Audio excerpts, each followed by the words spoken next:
No one is crazy with money. That statement sounds simple, almost obvious. But if you've ever looked at someone else's financial decisions and thought, how could anyone think this is a good idea? Then you already know how difficult this truth is to accept. We assume money decisions should be logical. We believe that with the same information, people should reach the same conclusions. And when they don't, we label the behavior as reckless, irrational, or irresponsible. But money doesn't work that way. Financial decisions are not made in a vacuum. They are shaped by personal history, emotion, and experience long before logic ever enters the room. Every person carries a unique money story, a story written by childhood, family, fear, opportunity, loss, and survival. And that story quietly influences every choice they make. Someone who grew up during scarcity learns to protect. Someone who grew up during abundance learns to spend. Someone who lived through financial collapse learns caution. Someone who never experienced it learns confidence. None of these reactions are random. None of them are crazy. They are responses to lived experience. This is why two intelligent people can look at the same data, the same advice, the same opportunity, and walk away with completely different decisions. And both can be rational within the context of their own life. The mistake we often make is judging behavior without understanding the story behind it. We see outcomes, but we don't see the experiences that shape them. Money feels universal, but our relationship with money is deeply personal. In this chapter, we're going to dismantle the idea that people are bad with money. We're going to explore why financial behavior makes sense once you understand where it comes from. And most importantly, we're going to learn how recognizing your own money story can lead to better, calmer, and more sustainable decisions. Because the moment you stop asking, why are they so irrational, and start asking, what experiences shaped this decision, your understanding of money changes completely.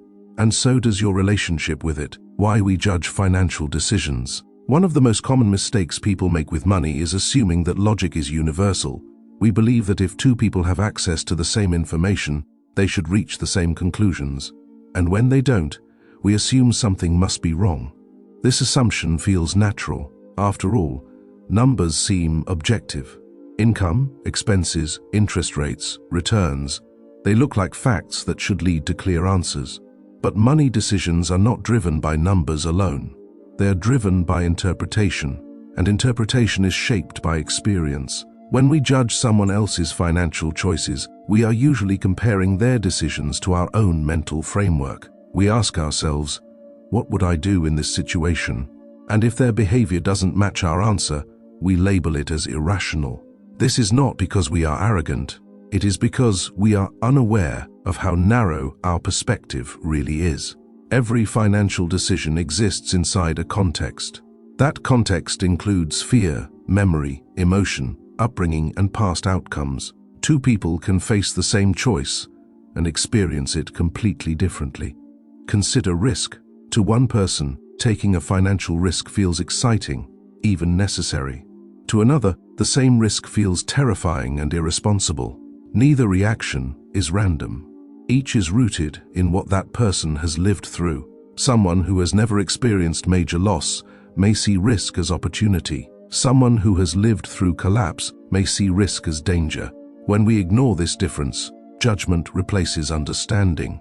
We don't ask, what experiences shaped this choice? We ask, why wouldn't they do what I would do? This is where misunderstanding begins. Judgment often feels like intelligence. We think we are being smart by pointing out flaws in other people's behavior. But in reality, judgment is often a shortcut, a way to avoid the harder work of empathy. Empathy requires effort. It requires imagination. It requires us to accept that our way of thinking is not the default setting for everyone else. Money advice fails so often because it ignores this truth.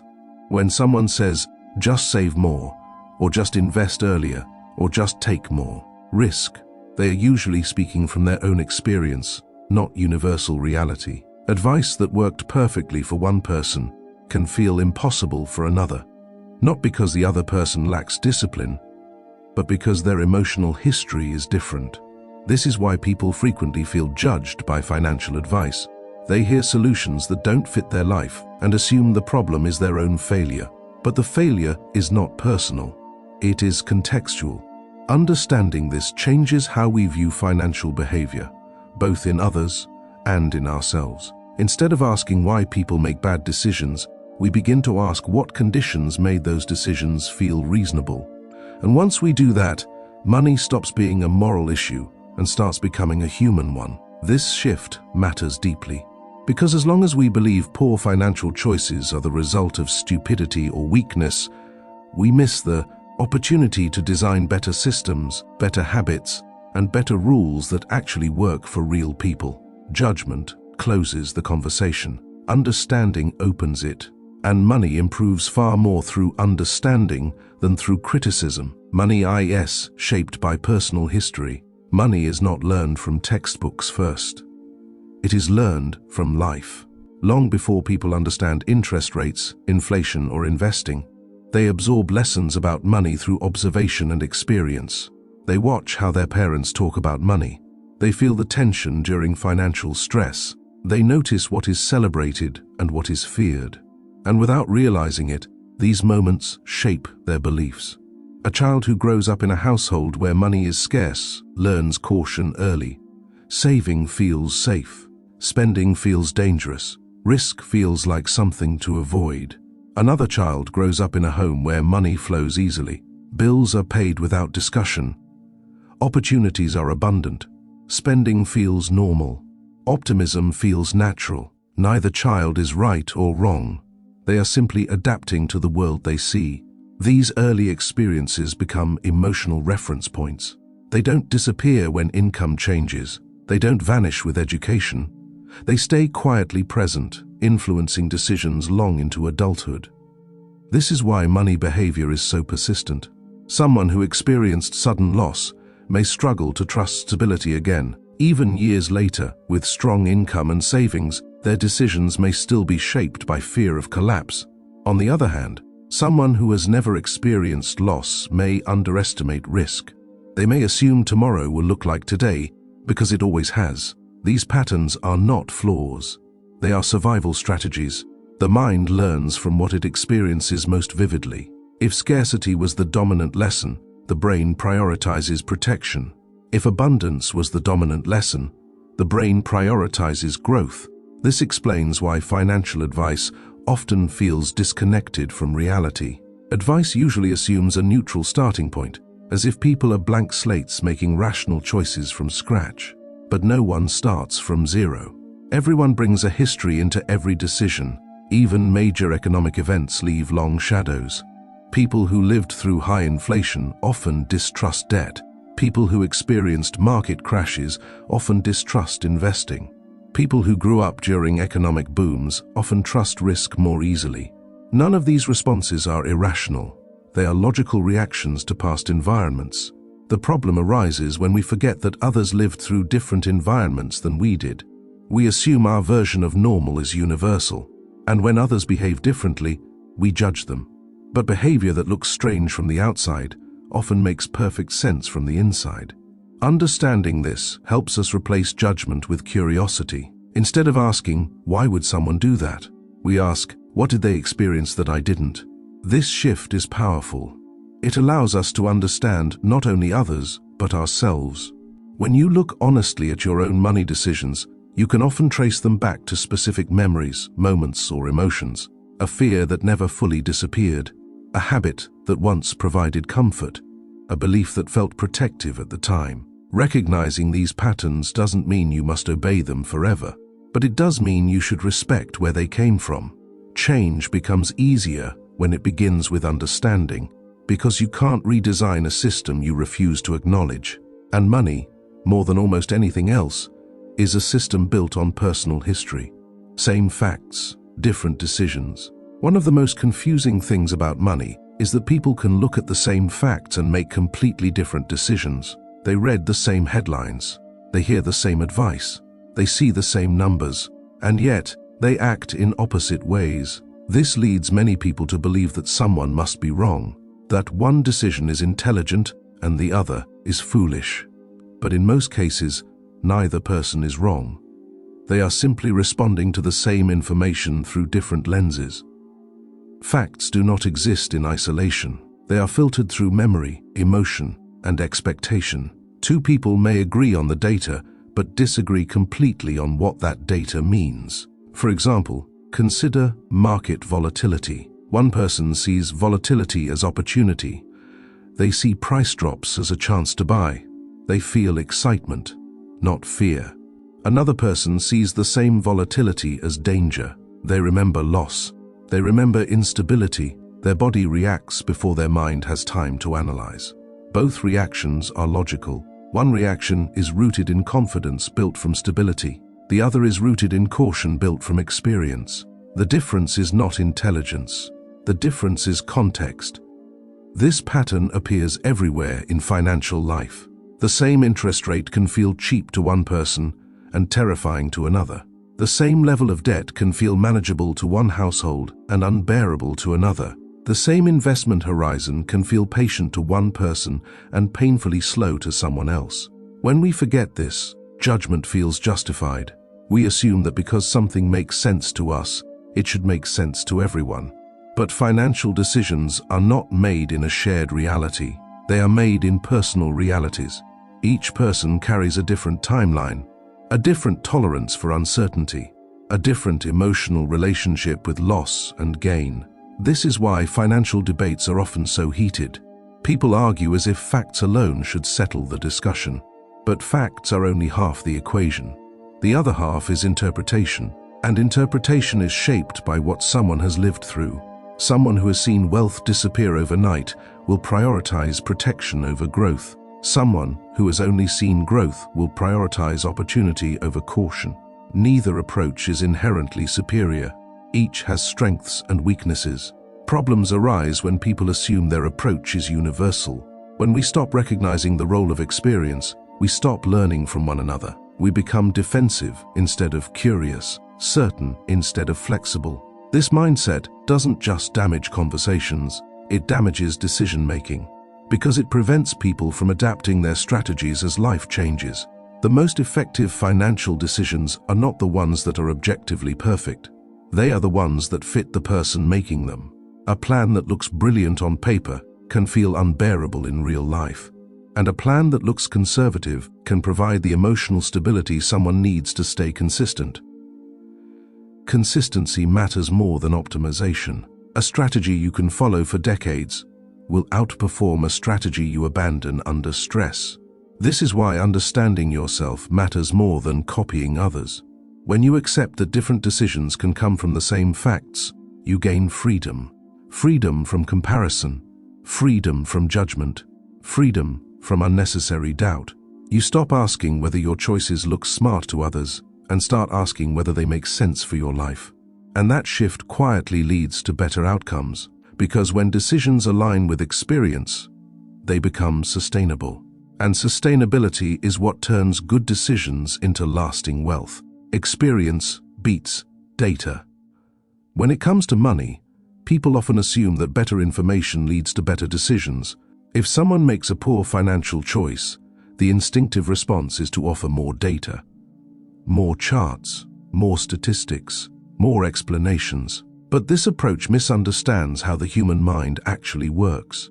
Data informs, experience convinces, numbers can explain what should happen, but experience teaches what feels possible. This is why financial behavior is so resistant to change. You can show someone decades of market returns, but a single personal loss can outweigh all of it. You can explain probabilities perfectly, but fear doesn't speak the language of percentages. Experience leaves emotional fingerprints, and those fingerprints quietly guide decisions long after the event itself has passed. This is not a weakness. It is how the brain evolved to protect us. The human mind prioritizes survival over optimization. It remembers pain more vividly than comfort, and it treats personal experience as more trustworthy than abstract information. This explains why people often ignore good advice, not because they are stubborn, but because the advice does not feel safe within the context of their lived reality. Someone who has experienced a sudden financial collapse may hear investment advice as a threat, not an opportunity. Their mind is not asking, "Is this statistically sound?" It is asking, "Will this hurt me again?" Data rarely answers that question. This gap between logic and emotion is where most financial frustration lives. Experts speak in averages. People live in extremes. Statistics describe what happens most of the time, but individuals remember what happened to them. A market crash that lasts a year can shape behavior for decades. A bankruptcy that happens once can influence every future decision. This is why telling people to just get over it never works. The mind doesn't respond to instruction. It responds to evidence, and personal experience is the most powerful evidence there is. Understanding this shifts how we think about change. If you want to improve financial behavior, you cannot start with spreadsheets. You must start with stories. You must understand what someone has lived through, what they fear, and what they believe money represents. Only then can data become useful. When information is presented in a way that respects experience, it becomes less threatening. It stops feeling like pressure and starts feeling like a possibility. This is also true when you look at your own decisions. If you find yourself repeatedly avoiding certain choices or reacting emotionally to financial situations, it is rare because you lack knowledge. It is because your experience is speaking louder than logic. Recognizing this doesn't mean surrendering to fear. It means working with it. Progress happens when data is introduced gently, in a way that aligns with emotional reality. Small steps feel safer than big leaps. Consistency feels safer than intensity, and safety is what allows change to last. This is why the most successful financial strategies are not the most aggressive or mathematically perfect ones. They are the ones people can stick with. Because in the long run, behavior matters more than brilliance. And behavior is shaped not by what we know, but by what we have lived. Generational money behavior. Money habits do not start with us. They are passed down quietly and subtly from one generation to the next. Long before we earn our first income, we inherit beliefs about money from the people who raised us. We absorb how they talked about money, how they reacted to financial stress, what they feared, what they avoided, what they believed was safe. These lessons are rarely taught directly. They are learned through observation. A child who grows up hearing phrases like "money doesn't come easily," or "you have to be careful or we can't afford that," internalizes caution as wisdom. Another child grows up hearing "money will work out," or "opportunities always come," or "don't worry about it," and internalizes optimism as normal. Neither worldview is random. Each is shaped by the economic reality of the previous generation. Parents who lived through hardship often prioritize security. They emphasize saving, stability, and avoiding risk. Their advice comes from protection, not fear. Parents who experience growth and opportunity often emphasize confidence. They encourage risk-taking, ambition, and expansion. Their advice comes from success, not recklessness. Both perspectives are rational. The tension begins when one generation's lessons are applied to a different economic world. Advice that kept a family safe decades ago may limit growth in a new environment, and strategies that worked during economic booms may fail during instability. This creates confusion. Children may feel torn between respecting inherited wisdom and adapting to current realities. They may follow rules that no longer fit, or reject guidance that still holds value. Neither extreme leads to clarity. Understanding generational money behavior helps explain this struggle. It shows us that many financial habits are not conscious choices. They are default settings, defaults created by history. This is why money conversations between generations can feel so difficult. Parents speak from experience. Children live in a different context. Both are correct within their own reality. Conflict arises not because one side is ignorant, but because they are responding to different environments. Recognizing this allows us to separate respect from obedience. We can honor the experiences that shaped our parents without blindly inheriting their strategies. We can also avoid dismissing their caution as outdated or irrelevant. Instead, we can extract principles rather than copy behaviors. Security matters, growth matters, risk matters, but the balance between them must be designed for the present, not the past. This perspective also helps us understand ourselves more clearly. When you feel resistance towards certain financial decisions, ask yourself whose voice you are hearing. Is it your own experience, or is it a lesson passed down to you? Awareness creates choice, and choice creates freedom. Generational influence is powerful, but it does not have to be permanent.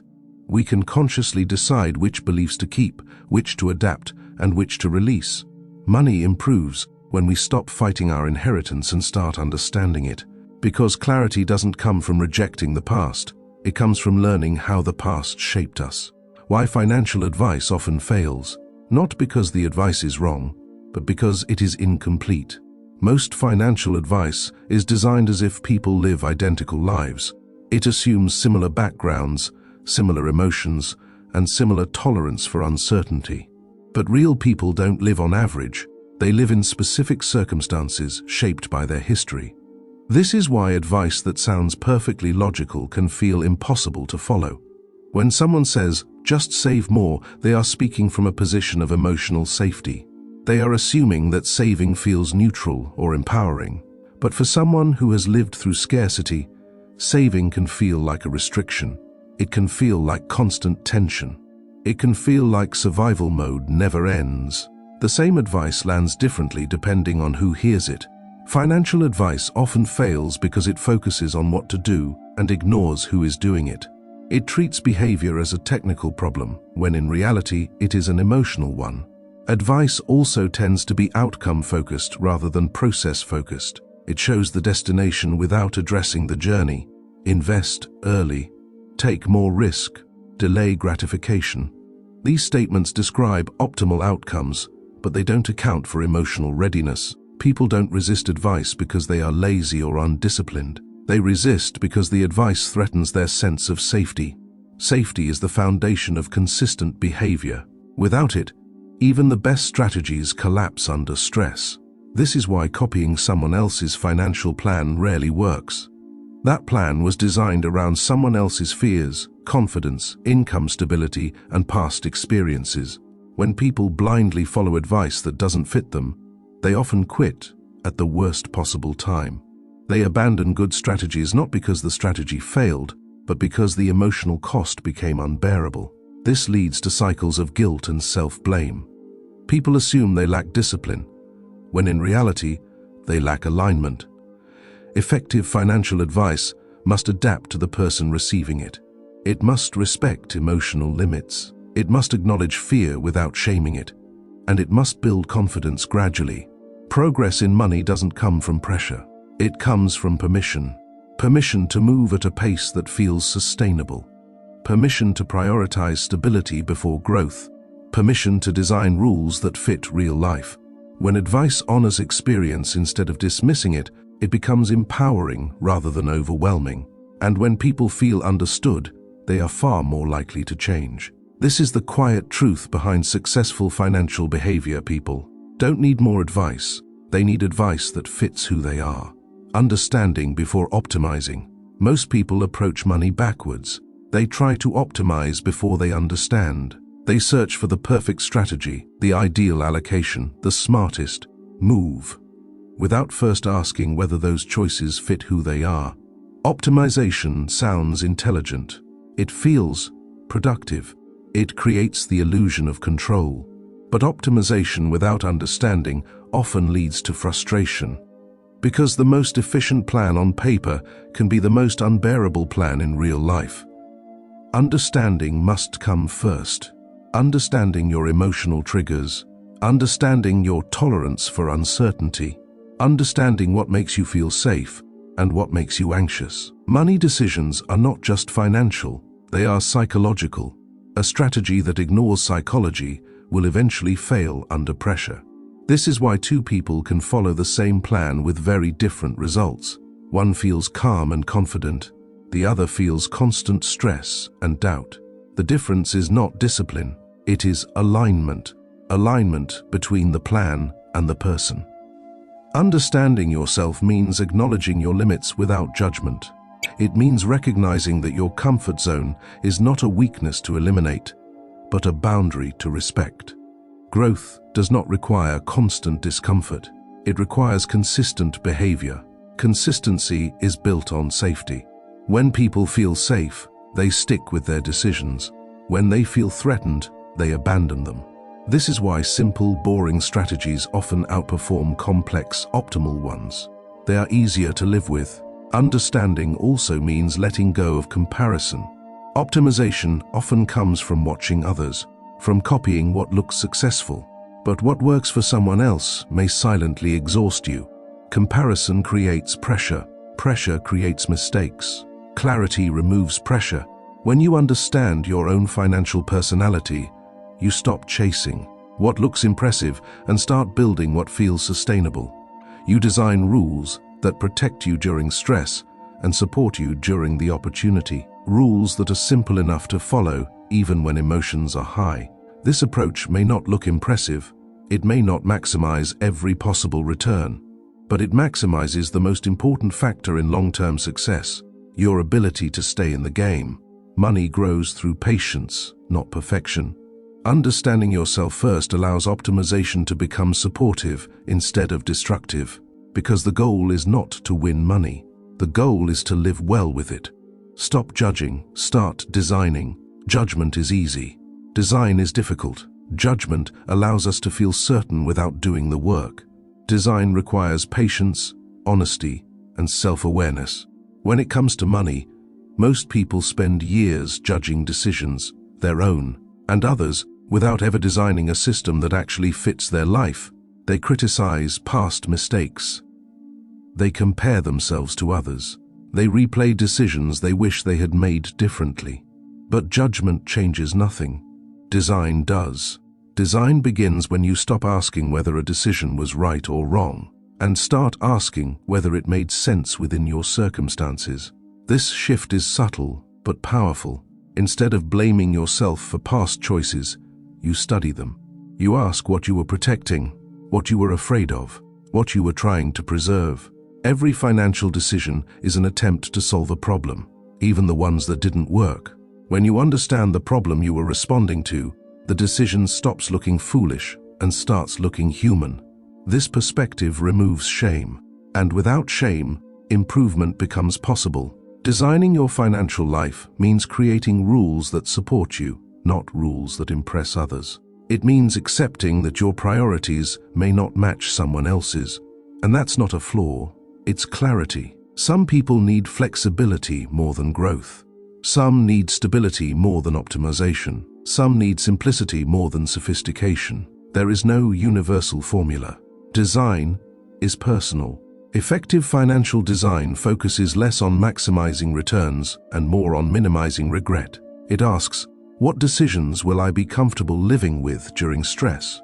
Because stress is inevitable. Markets change. Income fluctuates. Life surprises us. A design that only works in perfect conditions is not a real design. A real design survives pressure. This is why long-term success often looks boring from the outside. It avoids drama. It avoids extremes. It favors consistency over intensity. Design also requires boundaries. Boundaries protect you from your worst impulses and support you during your weakest moments. They are not limitations, they are safeguards. When you stop judging and start designing, money becomes less emotional. Decisions feel calmer. Progress feels steadier. You stop chasing what looks smart and start building what feels sustainable. And that is where confidence comes from. Not from never making mistakes, but from knowing you have a system that can handle them. No one is crazy with money. Not you, not the people you judge, not the people you compare yourself to. Everyone is responding to the world as they experience it. Money decisions are not a measure of intelligence. They are a reflection of history. A history shaped by moments most people never see, by fears that never fully disappeared, by lessons learned long before numbers entered the picture. When you understand this, something important changes. Judgment softens, shame loosens its grip, and curiosity takes its place. You stop asking why you weren't better. and start asking what shaped you. That question is not a weakness. It is the beginning of clarity, because clarity does not come from perfection. It comes from honesty. Honesty about your limits, honesty about your fears, honesty about what you need in order to feel safe enough to stay consistent. Money improves when decisions fit your life, not when they impress others. The most sustainable financial choices are often the quiet ones, the invisible ones, the ones no one applauds. They don't look dramatic. They don't create instant validation, but they create peace. And peace is a form of wealth that compounds over time. If there is one idea worth carrying forward, it is this: understanding always comes before improvement. When you replace judgment with understanding, you stop fighting yourself. And when you stop fighting yourself, progress becomes possible. Not overnight, not without effort, but in a way that lasts. This chapter isn't about giving you answers. It's about giving you permission. Permission to design a financial life that makes sense for you. Because once you accept that no one is crazy with money, you realize something even more powerful. You were never broken. You were adapting. And now, with awareness, you can choose what comes next.